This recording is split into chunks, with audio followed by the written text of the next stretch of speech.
Alors bonjour à tous et bienvenue pour cette minute finale. Minute finale qui va être instructive au niveau de l'opposition, et notamment de l'opposition éloignée. Alors regardez cette position, on a les blancs, le trait est au blanc. On a un seul pion contre deux.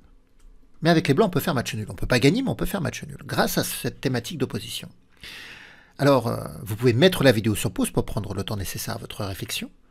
Et puis après on débriefe ensemble, à tout de suite. Alors, j'espère que vous avez eu des bonnes idées. Alors ici, le coup n'est pas intuitif. Le coup pour réussir à faire match nul, il faut aller en H1. Il faut aller au coin, au bord de l'échiquier, en s'éloignant. Alors pourquoi faire cela? C'est pour pouvoir prendre ce qu'on appelle l'opposition éloignée. Mais d'abord, clarifions ce qu'est l'opposition, notamment l'opposition directe ou rapprochée. Bon. Lorsqu'un roi se rapproche d'un autre roi, il prend ce qu'on appelle l'opposition. Et c'est vrai que c'est souvent un atout dans les finales. Par exemple, si le roi blanc vient en F1, il prend l'opposition directe, l'opposition rapprochée. C'est bien de le faire. Mais pourquoi on ne le fait pas dans la partie? Parce que prendre l'opposition, c'est bien si on est capable de la conserver. Or, si on joue roi F1, le roi noir joue roi D2, on peut prendre l'opposition en venant en F2. On se met toujours face à lui, horizontalement. Mais après roi D3, on ne peut pas aller en F3. Le pion fait obstruction à l'opposition.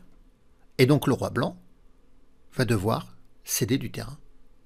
Par exemple, il peut aller en G3, le roi noir viendra en E3, le roi blanc peut aller en G2, le roi noir en E2, le roi blanc en G3, et maintenant, le roi noir peut s'infiltrer, contourner vers l'arrière et venir en F1.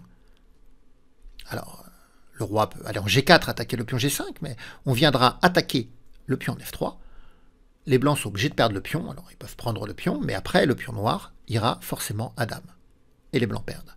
Donc dans la position, roi F1, on prend l'opposition rapprochée, mais on n'est pas capable de la conserver. Si on joue roi F2, alors là, on ne prend même pas l'opposition, les rois noirs jouent roi D2, et tout de suite, on est obligé de se décaler, on va retomber dans les mêmes variantes que vues précédemment. Donc, la seule façon ici, c'est de venir en H1. Parce que si vous venez en G1, c'est le roi noir qui prend l'opposition. Donc là, il faut venir en H1. Parce que si on vient en H2, le roi noir va venir en D2. Il y a une technique pour comprendre l'opposition éloignée. Il faut être sur la même couleur de case. Vous voyez, comme le roi blanc est sur une case blanche, il faut venir sur la même case que lui, sur une case blanche. Et là, on va prendre l'opposition éloignée. Alors que si on vient en H2, c'est le roi noir qui va venir en D2. Les blancs se mettent sur case noire, le roi noir se mettra sur case noire. C'est les noirs qui prendront l'opposition éloignée. Donc, la seule façon ici de prendre l'opposition éloignée avec les blancs, c'est de jouer en H1. Et maintenant, si le roi noir vient en E1, on vient en G1, opposition rapprochée, qu'on pourra cette fois-ci conserver, parce qu'après roi E2, on jouera roi G2, et après roi E3, on pourra jouer roi G3. Le pion F ne gêne pas. Donc, si le roi noir vient en E1, on vient en G1. Si le roi noir vient en E2, on vient en G2. Et si le roi noir vient en D2, on vient en H2, opposition éloignée, même couleur de case, noir-noir.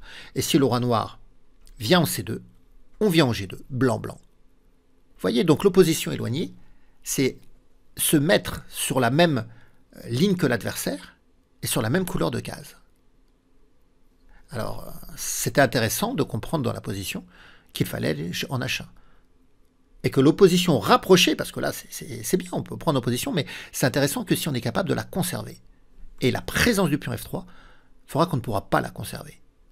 Alors, j'espère que vous avez trouvé instructive cette position, qui n'est pas du tout intuitive, comme je vous le disais, mais qui permettra de progresser dans votre compréhension des finales. Eh bien, je vous souhaite une bonne fin de journée.